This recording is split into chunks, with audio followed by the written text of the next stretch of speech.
is Sally Hoy here with our Pedagogy at Play Summer Conference. And today in this session, I'm so excited to introduce you to one of my heroes. So this is Carol Kranowitz, and she is the author of The Out of Sync Child. That was a groundbreaking book for me in the 90s as a beginning teacher. So I cannot tell you the value you're going to get from this session. Yes, so welcome, Carol. Thank you. Oh, thank you, Sally. What a delight to be here. Well, thank you, everybody, for watching this. I'm going to give you some practical tips today to help children, particularly who have sensory issues, but also to help all their siblings and friends and grown-ups, because what I'm going to tell you today is what you know in your heart, that the good old-fashioned ways of moving and interacting with other people and with the environment, that's the way to go. Let's push aside all the electronics, except for the one that you're looking at right now, and think about what pleasures we had as children and the pleasures that our kids have too, if we just present it in the way that lets them investigate and explore. So first off, since we're at the Fairy Dust Conference, I have this little cupboard here, and here's a little fairy dust. Okay. So because you might not be up to speed on SPD, or that's sensory processing disorder, I'm just going to give you a few minutes of background, and then we're going to get to the real fun, because you need to know this. Even before we talk about sensory processing disorder, we have to talk about sensory processing, because that's what everybody does, and we're doing that right now. We are taking in gazillions of sensations as we sit here in the chair. We're feeling our position in this chair. We're conscious of lights on in the room. We're conscious perhaps of a truck rattling by on the street outside. So we're getting a lot of information through our senses, and we can bring it into our nervous system, and our nervous system receives, interprets, integrates, modulates, discriminates. It does a bunch of tasks very, very rapidly with this information. The main thing is it integrates all the sensations together, and then we make decisions on how to respond. So if an example is if we get too close to the campfire, our skin is going to start to feel that heat, and we're going to back up. We're going to try to survive and not leap into the fire. All right, so we have 8 senses, and wow, 8. 8, that's right. And many of us, most of us, all of us are aware of 5: seeing, hearing, smelling, tasting, and touching. And these, if you look at the little boy on the slide here, you'll see they're dotted lines. And the dotted lines point to where we have the receptors in our body for our sensory systems.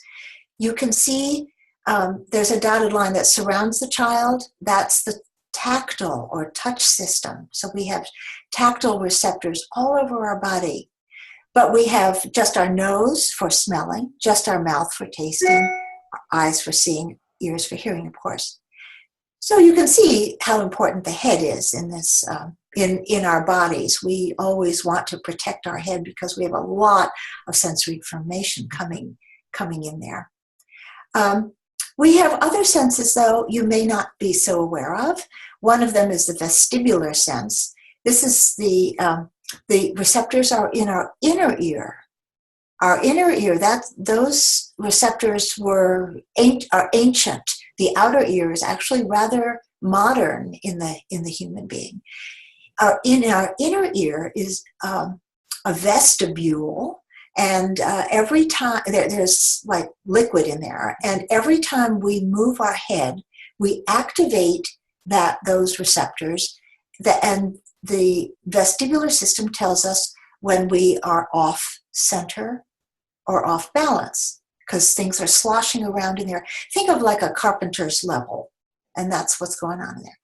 So nature has designed us to be upright and forward. This is putting us at our very best because we have both eyes working together. Our ears are in the right position so they can localize, is the sound coming from here or is it there, and how do I react?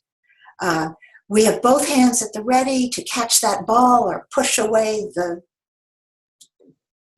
bad guy. And you can see how this is how we want it. Nature has designed us to get out of bed in the morning and be up.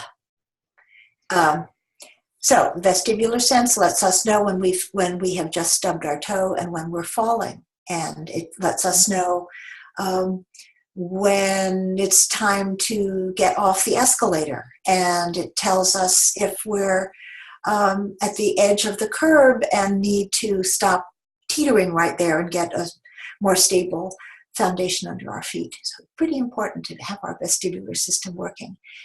And that the vestibular system helps us with our movement. It tells us whether we are moving or standing still.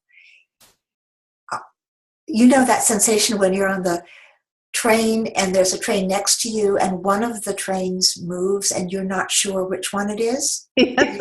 That's your vestibular system. Yes. Yeah. Very, very important to know where we are in space, how fast we're moving, whether we're moving, how we're moving. All of that is happening in the inner ear. Interoception is the sense of our internal organs. Now, of course, we know how our bladder is operating or whether our stomach is empty. We're aware of things like that.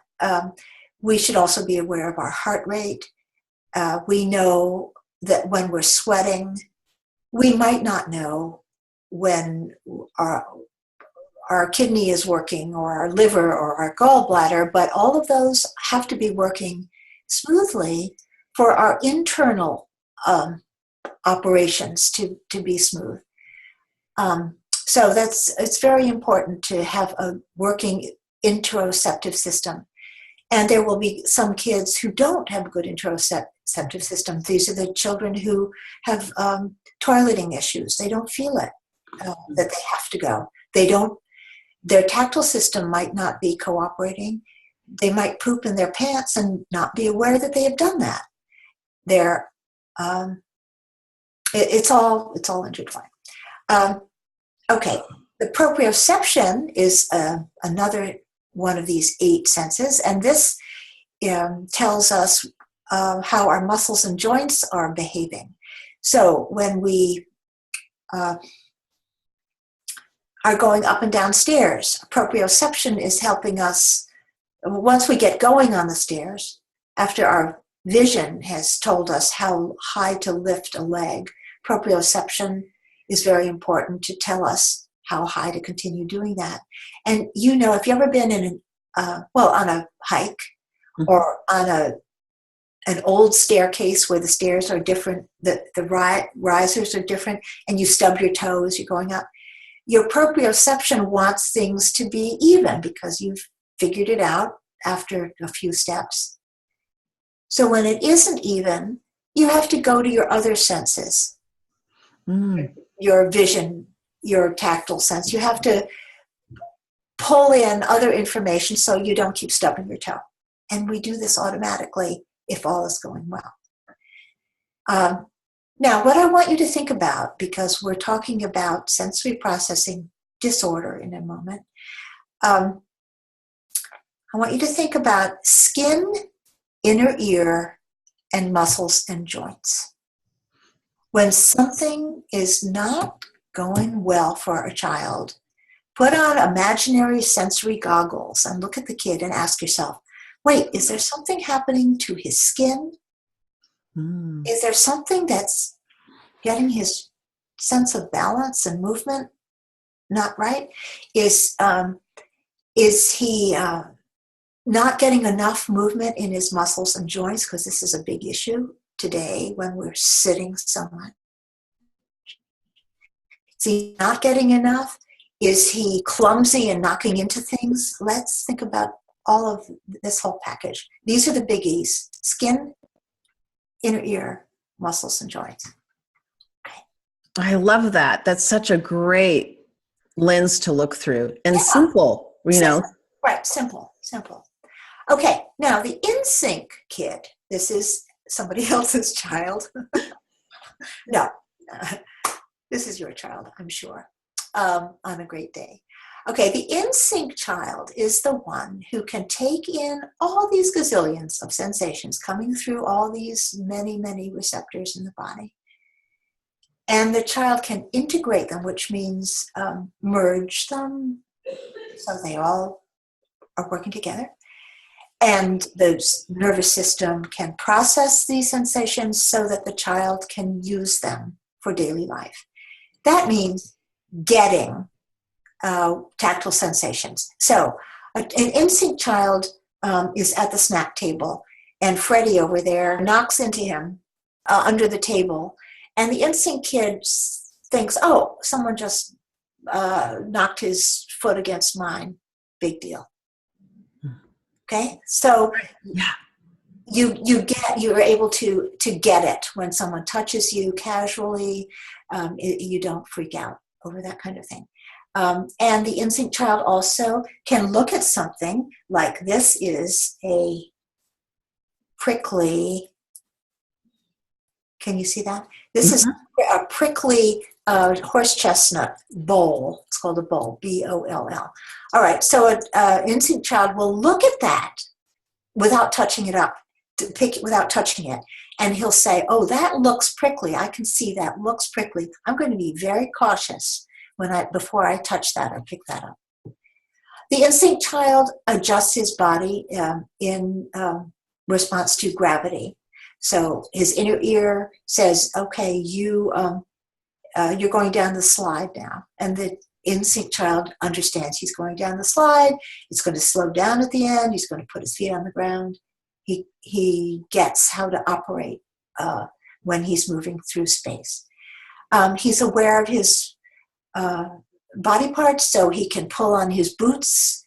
He sees the boot. He knows where to stick the toes. He knows how to pull up the sides of the boot. He knows how to orient his body to get into his coat. He knows how much pressure to put on his pencil and eraser. He knows how far to reach for the pitcher of juice and how much to tilt the pitcher of juice. All of that proprioceptive stuff he gets. He's using both sides of his body together, so he can pick up a paper with one hand and scissors with another and work together. His eyes work together, so he sees two images and his eyes are able to merge them into one image. And this is not voluntary. This is development. This is happening as the child experiences life and learns these things and builds his neurological system. And the most important part of being an InSync kid is interacting with other people and with the environment. Okay, now the end result function of sensory processing is something called praxis. Praxis is a Greek word. It means action or doing. This is our goal, to be praxic. Okay, this little boy, talk about loose parts. I taught for 25 years at St. Columbus Nursery School in Washington, D.C., and it was loose parts heaven. And, all right, this little boy has crammed his feet into 2 sand buckets, not the primary purpose of sand buckets, but teachers just loved seeing how kids used things differently. He's crammed his little fists into orange traffic cones, again, not their primary purpose. He's shuffling with his feet crammed in there. Now, think of the tactile and proprioceptive input he's getting. His toes are smashed into these buckets. So through his skin, through the bones in his feet, and his hands jammed into the cones too. Would you and I do that? Of course not. No. We have bunions, right? We don't want to put our feet into things. Okay, little kids like the deep pressure. They like why not try that kind of activity? He's banging the cones together, shuffling his feet, and this is a gritty black top surrounding the huge sandbox there. It is making this raucous noise, and he was singing at the same time, and clapping and shuffling, and I don't know if smell or taste were involved in that activity, but he had 6 other sensory systems working. Vision, hearing, touching, proprioception, muscles and joints, vestibular, he was moving forward. I don't know if interoception, I don't know, maybe he was working up a sweat, but anyway, he was really, really engaged. This is what we want, engagement. Now, you see 1, 2, and 3 here on the slide. Mm-hmm. Okay. Number 1 is ideation. This is the first part of praxis. The in-sync child says, oh, I want to put my feet into those buckets. That's the idea. The in-sync child says, how am I going to do that? And the in-sync child executes the plan. So number 2 is planning how he's going to carry out his idea. And the third step in praxis is doing it. Mm. Okay? Think of putting on a seatbelt in a new car. You haven't done this before. Mm-hmm. You are dyspraxic. Ah. Okay? For one thing, let's say you are the passenger and you're used to being the driver. Okay, so you have to turn the other way. You're not turning to the left, and I reach up with my left hand to get my seatbelt. I don't look at it. I just know where it is now. I pull it out. And when I'm the passenger, I have to use 5 senses. First, I turn my head. That's vestibular. Then my vision. And you do this too. Then proprioception. You reach. Then tactile. You feel. Then proprioception again, you draw it out, and this is called grading of movement. When you pull something out, do you do it right? Of course not. Not in this new car. No, it comes out in this great big rush, or else it stutters, or else it doesn't come at all. And, you have to look more, you have to study it more. All right, then you cross the midline, that's moving it across the center line in your body. And your last sense that you use is auditory, your hearing, because you're not satisfied until you hear the click. Okay, you are dyspraxic the first time you put on that strange seatbelt. The second time, maybe a little dyspraxic. The third time, you get it. So if you do it 20 times, 17 times, awesome. The person who is dyspraxic, who is not in sync, might get it on the 18th try. So think about our little kids who are saying, oh, mommy, you do it. Right? Wow. These tasks that we think, he's so smart. Why doesn't he do it? Because it takes a lot of sensory systems working smoothly to do functional things like that. All right, let's move on. Next slide is sensory processing disorder. I got this picture on the internet. I don't know this person, but it's a very unhappy person. When you have sensory processing disorder, your nervous system is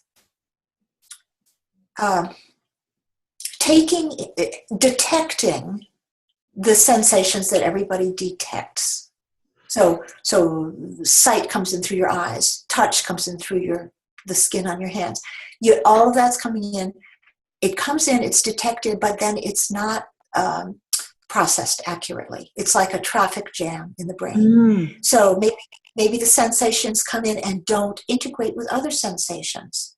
Or maybe they do, but late. Or maybe they don't at all. So there's something that's going on in the brain that hinders a person from responding rapidly, accurately, and successfully to all kinds of expectations in his daily life. Now, a 4-year-old, an 8-year-old, a 45-year-old, your husband, your mother-in-law, they can't say, my proprioceptive sense this morning, it's just not integrating well with the vestibular system. I mean, people don't know why they are fumbling some days or every day. This is not something that's well known. They feel out of sorts. They feel out of sync. And when they're not in sync, they feel like they're maybe worthless or bad. I have learned in working with people with SPD that there's this great sense of shame. It's quite heartbreaking. They're ashamed that they're disappointing their grown-ups, and they should be able to do things, and they say to themselves, I'm dumb, I can't do that. It's not that they're dumb, it's that their sensory system needs a little boosting. So we're going to get to this right now. Right now. Okay. Whoop, come on now. The too much kid.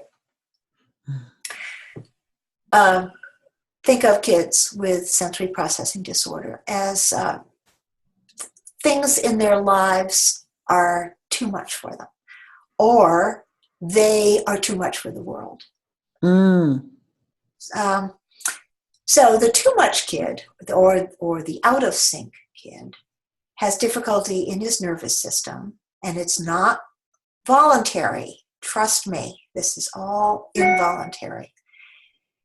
Difficulty understanding how things are feeling on his skin. So Freddie touches his foot under the table, and the too much kid says, teacher, Freddie hit me. He's trying to hurt me, and I don't want to sit next to him anymore. And the kid has a big meltdown, and you think, get over it, Timmy. Freddie just touched your foot under the table.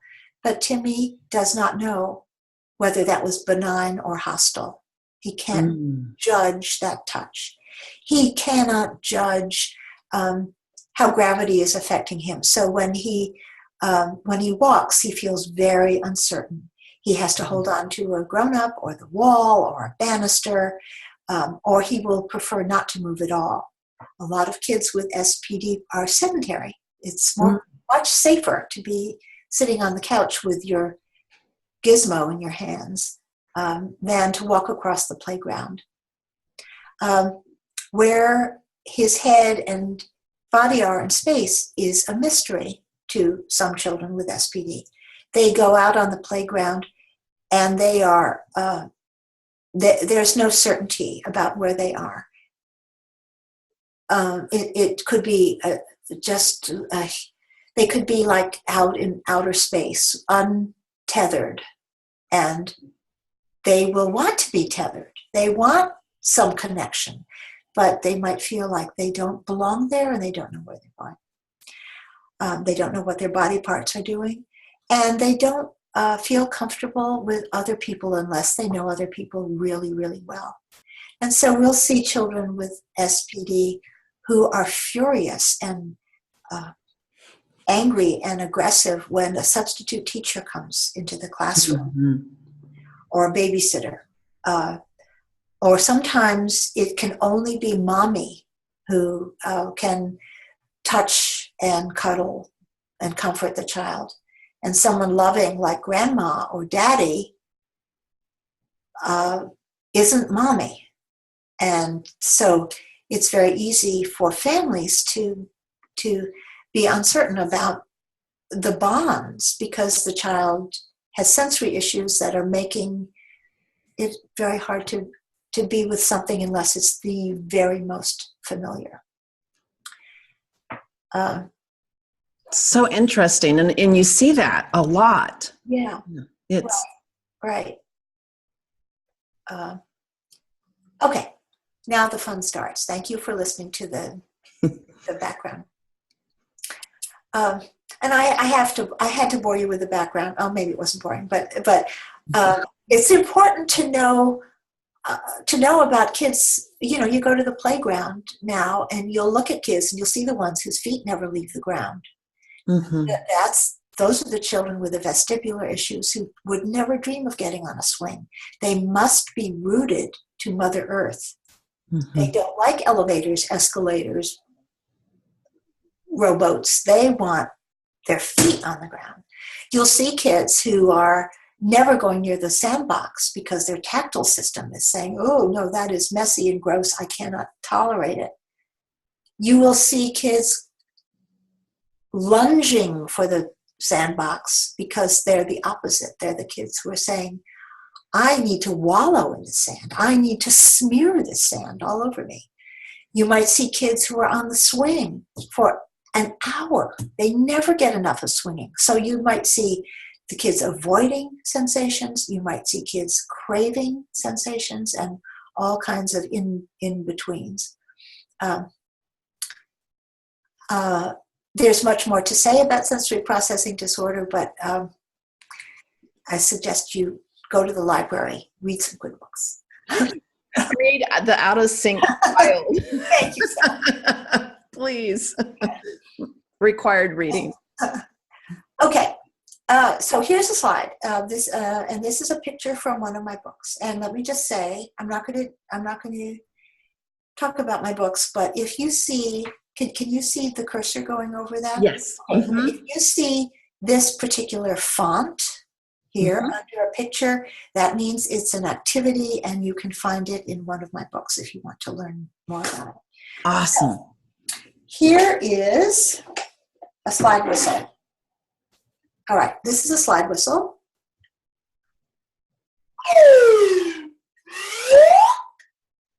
Now, I want you to put your hands on your knees. Okay. And when the slide whistle sound goes up, I want you to raise your hands up to the ceiling and then bring your hands down with the sound. Okay. Here we go.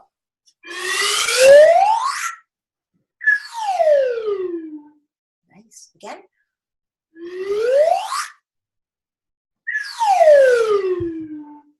Good. I'm going to try to trick you a little bit. So. Uh-oh. Good.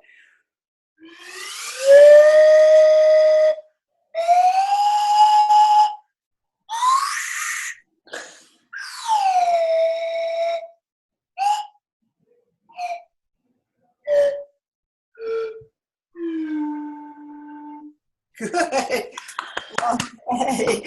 All right. So that kind of idea is fun for all kids. And again, these are specific. I wrote about them specifically for kids with sensory issues. So this would be a good activity for a child with perhaps auditory dysfunction, hearing processing problems. It's good for all children. That is fun. I love that. Right. It is for all children, of course. And the idea is that this is not medications. This is not a treatment for one child who's over there in the corner while everyone else is doing something else. What I want to give you is stuff for the family and the classroom and the playground where everybody can play together. So what this does specifically to help children with who perhaps are laboring to understand what sounds mean, the slide whistle lets the child use his vision to know when the slide whistle sound is going up, because he can watch how it goes into the slide whistle. So he can look at that and he can figure out, oh, if the stem is going in, then that means my hands go up. And then that can also help him with learn to connect that with the auditory sound. And up and down is so good for the body. Just getting started in the morning. This is a nice little morning activity. Slide whistle stretch. I do it with everybody, grown-ups as well as kids. All right. Now, when we're talking about sensory kids, a child will be diagnosed with SPD, sensory processing disorder, when the sensory problems are so big that he cannot function in daily life. And that will be the child whose tactile issues are so pronounced that she cannot get dressed in the morning. She can't put on clothes to go to school. Mm. Or it has to be the same outfit that she's worn every day for 179 days. Or a child who is very, very sensitive to sounds, and it goes through the day with his hands clapped over his ears, and can't go to school, can't go out of the house, everything has to be quiet. Or the child who has got to keep moving all day long. That child has a hard time sitting. And as he gets older, sitting is required. So, when we're talking about inability to be in the world, that's when SPD needs a treatment from an occupational therapist. But I'm going to give you some examples of sensory issues that show up frequently and what we can do with them. This little one has a sensory challenge of feeling that some messy, wet touch sensations are not okay. And the child might not say not okay, but you can tell from his behavior, not okay. So this little boy he's reaching in tentatively. He has kind of a disgusted look on his face. The teacher knew him. She knew he didn't ever like the art projects, so she gave him a tool. And here is this is my mother-in-law's spoon. This is probably 100 years old. Oh, no. Anyway, a spoon. Now, it has a wooden handle. Some children like the softness of wood. Some children might prefer a different kind of plastic or metal. And watch their behavior. Put on those sensory goggles. Look and see what's comfortable in the child's hand. This teacher gave him a long ladle, and she gave a long ladle to the other little boy in the white sweater. He didn't need it. He was happy with his hands in it. But why not try this activity with tools? And then the first child in the green shirt isn't feeling like he's different, or he's in the fun, and he had a very nice time cleaning up that pumpkin. Okay. I love that. I love the adding that, and too, so that again the child doesn't feel yes, pointed. Yes, it's integrative. Thank you, Sally, for saying that, because I mentioned shame. Mm-hmm. And let me also say anxiety is a given with children with SPD, because everything is potentially tricky or daunting. And what we need to do is respect them and understand that this is a physical problem that's going on with them. Skin, inner ear, muscles and joints. And don't they deserve our respect? Mm. They're so courageous to come to school every day. Oh, and think about, I think about my first years as a teacher. I'm so ashamed of the scolding I did. Not bad scolding, but like, right. You know how to put your boots on, kind of. Maybe that was bad.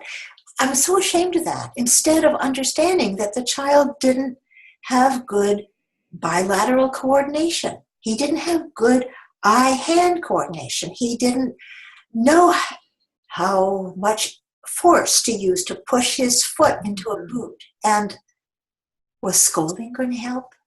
No. No. Oh, here's a trick for boots. Newspaper bags or grocery bags from the produce department, slippery plastic bags. And the kid puts his shoe first into the bag, and then it goes in like butter. Oh my goodness, that's a great tip. So simple. Love that. Good. Okay, here's another solution for the kids who don't like to get their hands into the messy play. This can be a mild problem. It can be a severe problem. Mm-hmm. I have mild tactile over responsivity. I don't like to knead dough, or I don't like art projects. I don't like messy play. But I'm not dysfunctional. I've just learned not to do those things. I do dry things. Yeah. So imagine the classroom, and everyone is expected to play in the, here's snow in the middle of a bean table or water table. All right, so bring out the spray bottles and fill the spray bottles with color, a little paint and water, and then look at the kids are spritzing the snow and making it blue, and the child is interacting with the snow, but he's not actually forced to touch it. And the little boy with the green finger paint, there is no way on God's earth that this child is going to willingly put his fingers into that disgusting, horrible finger paint. So here, use your cotton swabs, or sticks. Just use sticks are really fun too. Yeah. And if we're always taking sticks away from kids, right? Sticks. Mm-hmm. Well, instead of taking them away, brainstorm with the kids, or here's the new word, ideate. Ideation is what we need our little kids to do a lot of. So instead of taking the stick away, say, what can we do with that stick? And maybe somebody will say, well, maybe we can paint with it. And it's really interesting to paint with sticks. Very interesting. All right, onward. Tactile issues are the biggest when we're talking about SPD. Tactile over-responsivity is the most common thing that we'll see. And you can have tactile issues, vestibular issues, proprioceptive, or you can specialize in tactile issues, or Monday you can have tactile and auditory issues, and Wednesday the auditory isn't so bad. I mean, it can be, there's all kind of mix match. And I will say also a very common combination is tactile over-responsivity and vestibular / proprioceptive craving. So the child who says, there's no way I'm getting messy, is the child who needs much more active, intensely active play than other children do. So interesting combination. Oh my goodness, that is interesting. And the other thing that just popped up to me when you said that is that I also think that leads to, if Monday is extremely tactile, sensitive, but it's not so much Wednesday, then an educator could misunderstand and think that all of that's just like a mood. And it's not. Exactly. You are exactly right. So I think that's a really powerful point you just made. Yes, Sally, thank you for that. It's a wonderful observation because, I mean, these kids, many of them are very, very smart. Mm-hmm. So we think, what? You could do it Wednesday. Why can't you do it on Monday? Exactly. And it's, there's so many factors. There's something to think about. It's called the total load theory. This is a term used. So the total load is how much load can the bridge sustain. if that truck filled with bricks comes on the bridge right now and the other cars are on that bridge, the bridge will collapse. Okay, so we have a total load too, and everybody knows that. You've had a terrible day at the office. You ordered clam chowder for lunch, and it was the other clam chowder. It wasn't the one you want. And yeah, I mean, I don't have to tell you what your life, but you know, at the end of the day, all you want to do is come home, take off your shoes, get into your fuzzy slippers, and you want someone to take care of you and make dinner. Okay, but then you know, there's more stuff to handle at home, and you blow up at the end of the day. Okay, you could probably have handled it when the dog ran out into the street. You could have handled that more reasonably, say, Saturday morning. But here it is Thursday night, and it's that last thing you just can't take. That's total load with these kids. Maybe they can take a tag in their shirt that's a little itchy, and the seams in their socks are a little bothersome. But they get to school, and then Freddie's kicking them under the table, and then the teacher brings out the shaving cream, and then the total load theory kicks, and it's over the top. All right. Look at our little friend here in the red shirt. Lovely expression on his face, which indicates to me, I took these pictures, gee, that looks like fun. Gee, I'm really interested in that. But look where his hands are. This is called fixing. When a child is slamming his body, his hands to his sides and his knees together and his ankles together, and he's tightening, that's called fixing. And we fix when we're anxious or scared. And it's sort of like I'm holding myself together here. Okay. Well, the teacher knew that this was not an activity that this little boy was going to get into. He had a history of avoiding messy play. So the teacher got out brought him over to the tree stump. That tree stump stays on the grass. And in a can, which has a very nice sound, isn't that nice? Mm-hmm. In the can or the tub are nails. Real nails. They're called penny nails. You buy them by the pound at the hardware store, or you can buy them in a box too. And they have a big head, and they're long, and a little preschooler can hold on to a nail and with a real hammer it into an old tree stump. Now you think, Carol Kranowitz, what the heck are you doing to our children? This picture was taken many, many years ago. This activity still goes on at that preschool, St. Columbus. Now the children wear visors, which is a smart thing to do. But in all the many, many, many children that I supervised doing this kind of thing, nobody ever got a nail in their hand or their eye or anything like that. Here are some of the things that's important about it. Eye-hand coordination is promoted in this. Real tools are important for children to start learning how to use.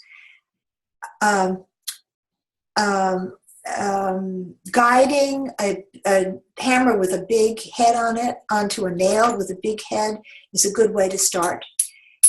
This is not a play school hammer with a little wooden mallet. Right. Use the real thing. Okay. Actually, play school mallets might have a big head, but my point is, it's not heavy. It's like lifting a feather. Right. Okay. And then he sees how he is a doer. He is an actor. He is making the nail disappear into the wood. It is so satisfying. Now, if you want to ease into this activity, egg cartons are good with golf tees. And then in that case, you would use like a crab mallet, something lighter. Otherwise, you'll demolish the Right. the egg carton. And you can do that, sure. But I do suggest that you get out the tree stump and the real work. Think about how nature designed us to be upright and forward, to move. Nature has designed us to be moving nonstop until we're tired and we sleep. We used to be able to go out. We used to have to go out to forage for food, to find kindling for the fire, to find logs for our shelter, to hunt, to gather. We used our bodies to survive. And now we're saying to children, sit quietly.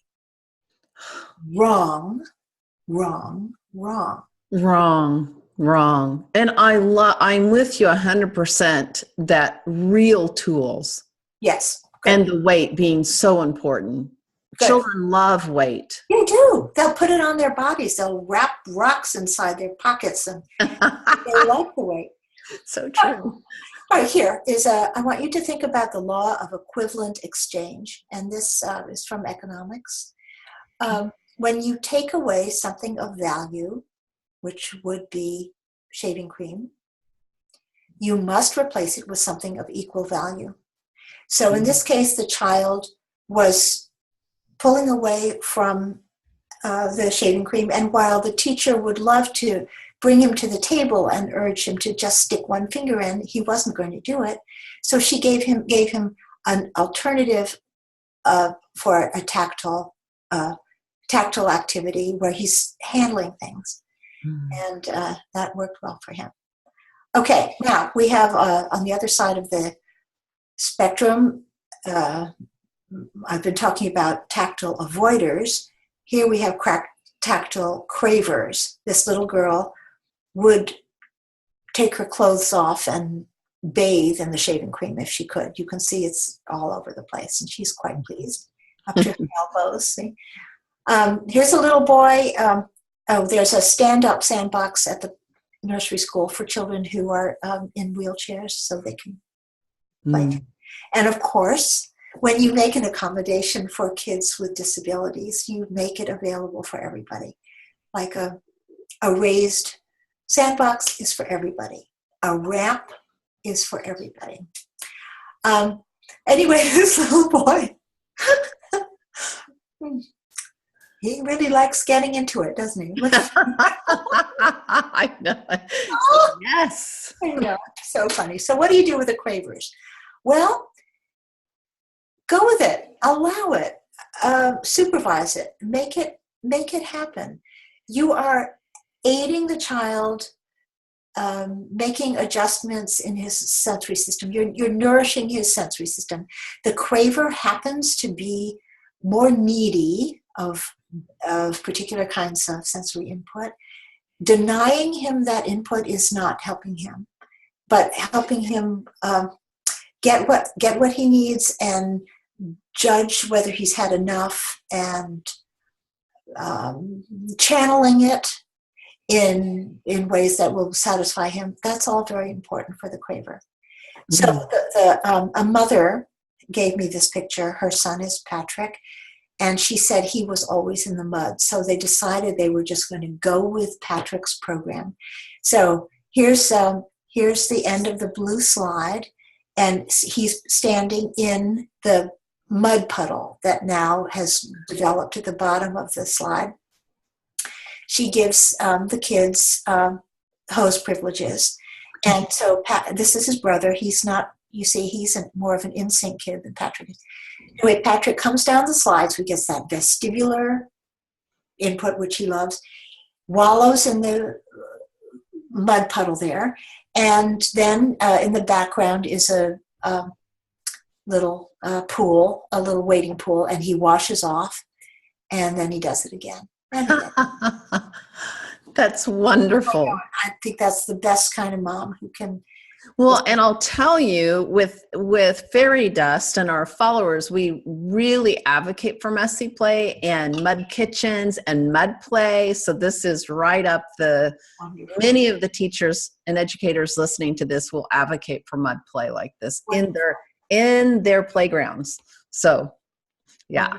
I know I'm preaching to the choir. I know, but it's very important to hear why, Yeah, yeah. It's so important. Yeah, yeah. I mean, oftentimes our instincts are good, and yet we don't know why. I mean, I That's it. remember a mom showed me a video of her dealing with her little girl who didn't want to get dressed, and the mom was so sad. She said, "I just don't know what to do. I don't know what I'm doing." And I said, in that 1 minute video that you showed me, you did everything right. Your child was having a tantrum. You went toward her when we would like to leave. Yes. You went toward her. You kept your voice low. You embraced your little girl who was writhing in your arms, and you embraced her skin to skin. Mm. You rocked her in a lateral motion, which is very organizing, like the rocking chair. Mm. You rocked her. You didn't say much. You just rocked her. All of that was exactly what she needed. And this mom burst into tears. She said, "No one's ever told me I was doing anything right." And our instincts are good, to help our children. I didn't know that rocking back and forth. I didn't remember that's organizing. Right. Think of the cradle. Yeah. Side, the rocking chair forward and back, and jumping on a trampoline up and down. Lateral movement is organizing. Rotary movement, which is swinging on a tire swing, or even being on a regular swing, a child who's going for that high arc back and forth, that's very, very intense vestibular activity. But lateral is just in two directions. I can't remember my geometry, but it's like, and it's in one plane. That's it. It's in one plane. That's it. Right. Yeah. Exactly. Exactly. When kids are going in more than one plane, like spinning on a tire swing, that's rotary, and that's very intense. And some children who are cravers need that quite a bit. The job is for the grown-up to judge when the child has had enough, because often cravers don't know, and they'll keep going forever. And so you do need to stop it, like grab the chains of the swing and stop the motion, and maybe make the child go on a diagonal a little bit, or get the child off the swing and try to divert him to another activity. Because too much vestibular activity can really cause a bad overload. Okay, good to know. Okay, back to the craver. A classroom teacher at this nursery school had a bunch of messy play lovers. So she came up with this whole series of snacks that were messy. So this is called Mud and Worms. And the children make it. It's chocolate pudding, and they have gummy worms. Oh. So it's probably full of calories and not good for your teeth, but it was fun to make. And then, if the kids stuck their fingers in it, that was fine. Exactly. I do think kids can play with food. Again, that's something that listeners might disagree with me about. Mm-hmm. I know there's so many hungry children in the world, and if that's what you want your children at home to know, then don't play with food. But I like to play with food and then eat the food. I mean, not just leave it on the table, but that's right. Yeah. All right, here's a little craver. He's an auditory craver. This is the kind of kid for whom there is never enough noise. So he has to make it. Outside, he's picked up sandbox toys, and you can tell from his face, because he's so excited about this. You can see that this clanging sound he's making is really very fun. All right, so here's what you can do. Go with it. Make it be like Tin Pan Alley, or a Caribbean bucket band.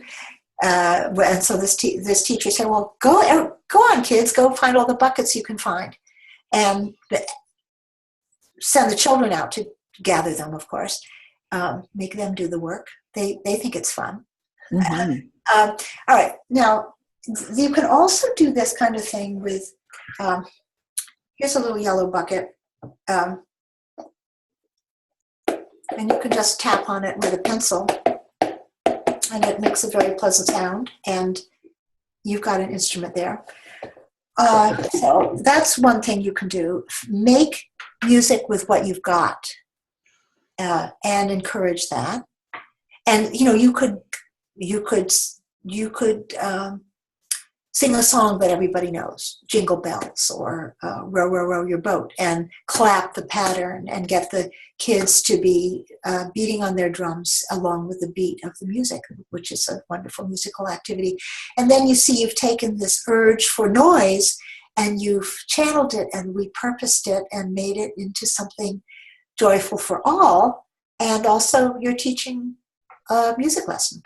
I love that. I also once had a parent who owned a restaurant and brought all these huge buckets, and I mean, amazing sounds. Amazing. Oh, I love containers. You can do so much. I know, they're so good. All right. So now this is an activity. I'm going to stand up and show you this. This is called Sound Stretch, and this is for older kids. I know I tend to talk a lot about little kids because that's my experience. What you do, this is for vowels, for learning vowels, and I recommend this for teachers who are working with language arts and are teaching vowels. But you can do it with any age. So you start out, you put your hands on your thighs here, and we're going to say the letter A, and we're going to make an A shape over our head. You see this little A, capital Yep. A? Okay. Mm-hmm. So it goes like Perfectly. this.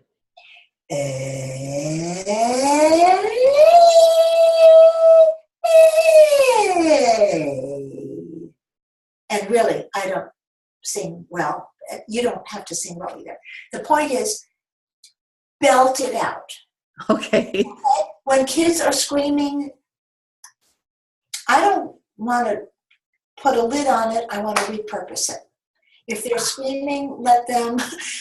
They're trying to express themselves vocally. So let's find a good way to do it. All right, that's A. E, you put your hands on your knees and you go. Oh, and I'm going to make the lowercase e.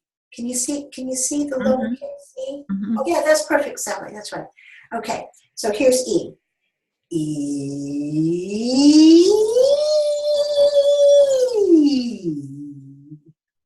Okay, I, you go down to your shins, and I is just going to be a straight up I. Okay, here we go. I.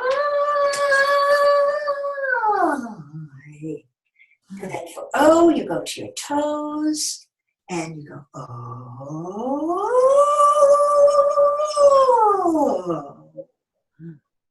Now you, this one's different.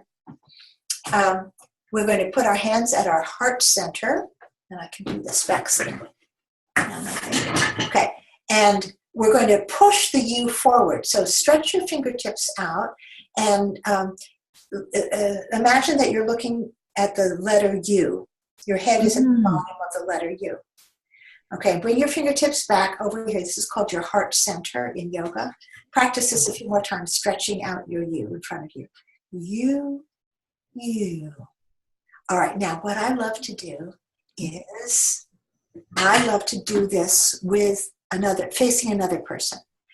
Not touching the other person, because I don't know if that other person has tactile responsivity. I don't know that person well yet. So we're not going to touch, but we're going to look in each other's eyes, and we're going to go like this. You do it to me, Sally. No, start, and I want you to say it too. So your voice starts slow.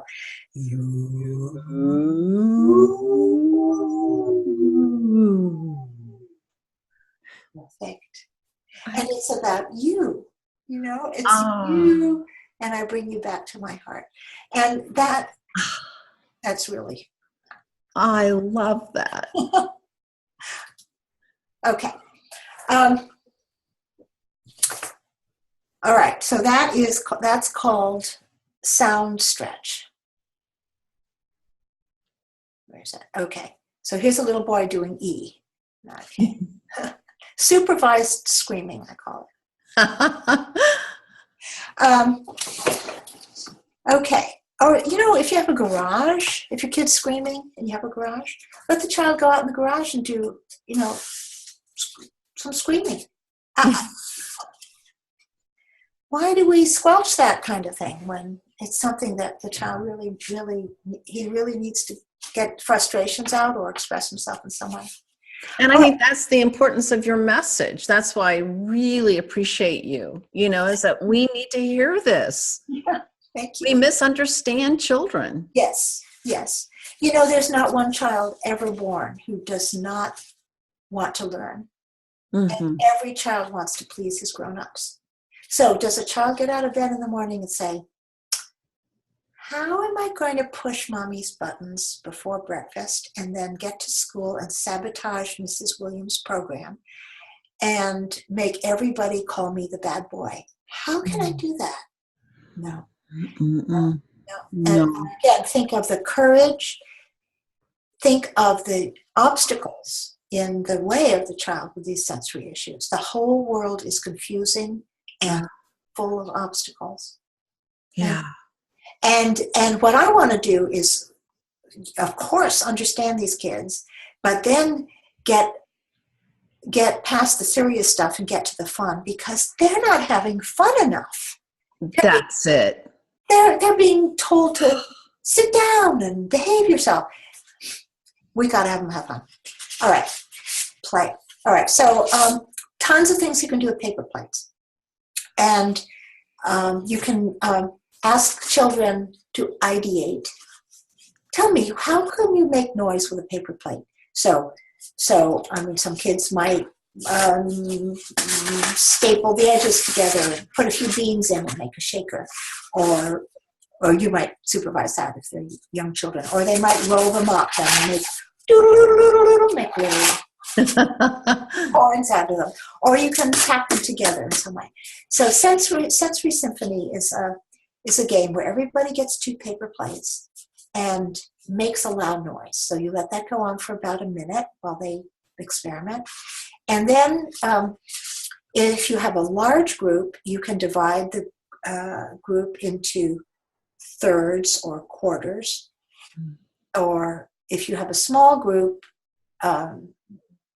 you need at least 3 people for this. Okay, so you divide it up. And then the first group makes a loud noise. And then the second group joins in. So the first group is going like this, and the second, or whatever their activity is, and the second group is going boop, boop, boop, boop. And then the third group joins in, and so we've got the whole room full of this noise, and it's pretty benign. I mean, it doesn't hurt your ears. And then you go back to the first group, and I use you could use your slide whistle or a pencil or a magic wand, and you point, and the first group quiets. Point to the second group, and it quiets the third group. And when the third group is quiet, the silence is delicious and profound. Wow. Yeah. And then you see Sally's whispering. Then you can whisper those instructions that you couldn't get through to them before. So just another little technique. Love that. And I love junk. I mean, Yes. Okay, homemade band. So we were talking a moment ago about using things like buckets for a band. All right. When I was the music teacher, even though I don't sing very well, the children were at the age where they didn't you didn't notice. Right. I got away with a lot. Also, I knew 4 chords on the guitar, and if it had a 5th chord, I didn't play that. It was fun. Okay, now this is these are musical instruments that I picked up on the ground, and I will show them to you. All right, these are locust pods. Oh my gosh. They came from Riverside Park in New York. Oh, Um, I've seen this my whole life and never thought to do that. No, I know, because. Shut the front door. You blew my mind. All right.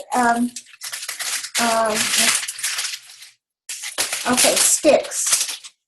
Sticks make a lovely sound when they're tapped together. Row, row, row your boat gently down the stream. Right, very satisfying. Very. And here's the story. Here's what happened. I was pulling out the basket of standard rhythm band instruments for rhythm band fun, and there were children who would do this with their hands. They'd cover their ears, and I didn't understand it. This was way before I understood any theory or anything about sensory integration. All I knew was they were unhappy. So I noticed it was the metallic things, the triangles, jingle bells. Oh. Certainly cymbals are understandable because those clash so loudly. But even a little ding, ding, ding of the triangle was very upsetting to children, like maybe one in a class would be like this. So I put those away, and we continued with the. We had little drums, and we had sticks and wooden things, and those were okay. Interesting. Then I decided, well, let's go outside and find instruments outside. So that was how I started this environmental. Now here is a pine cone, and with your stick, you can have it's like a guiro. I think that's how you say it, or guiro, Guiro. I don't know Spanish, but it's an instrument where you just rub it. Don't you love it? I love it. I know. Okay, now here are walnuts. You can have it teeny little. I don't even know if you can hear it. Teeny little. Yes. Or you can knock them together. Our little castanets. And so, 3-year-olds pick this up and they knock their thumbs a little bit. Doesn't matter. They'll learn. They're in control of it. Right. These are called sticky gumballs. Yes. I know them well. Okay, and they're interesting when you rub them together. I love it. Then there are, all right, shells. Shells. You can stick your finger in them. Again, these are kind of like little castanets.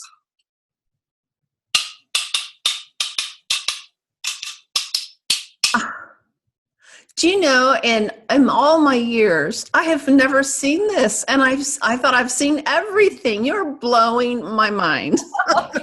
This is like so rich. It's so rich, and the hunt for it. And listen, anything kids pick up. I mean, they might pick up here, pine needles. This is the saddest little bunch of dried up pine needles, but why not? The kid picks it up and you say, let's listen. And then the child has to figure out how to act upon the environment and make something happen.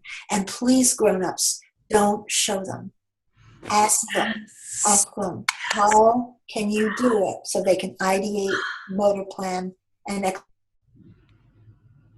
everybody will figure out that if you tweak it a little bit, well, you see it's falling apart as I'm doing it, but it makes a little sound. So there's that. Oh, these are those chestnut. Amazing. Yeah, they make a little sound too. I don't recommend them so much for a rhythm band, though. They hurt. All All right, now this stick, where's that? This stick. Now, in my front yard, I have a sycamore tree, and it drops these fabulously interesting sticks with all kinds of angles. You see? Yes. Okay. All right, now here's what you can do with a rubber band.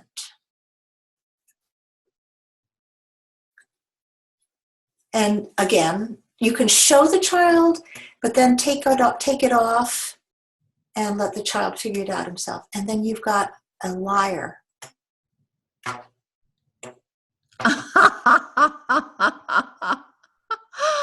So these are also easing. You know what I see in this is, in my experience with children, when you bring something this open-ended to create the rhythms, that they're going to find sound that I never saw. Yeah. In things. Yeah, that's right. That they'll be making a sound band out of nature at home. You know? Right. It's And amazing. I know. And they'll be bringing their grown-ups outside. They will be. And leaves and everything has a sound. So anyway, that's Thank you for that. Was so rich. You're welcome. You're welcome.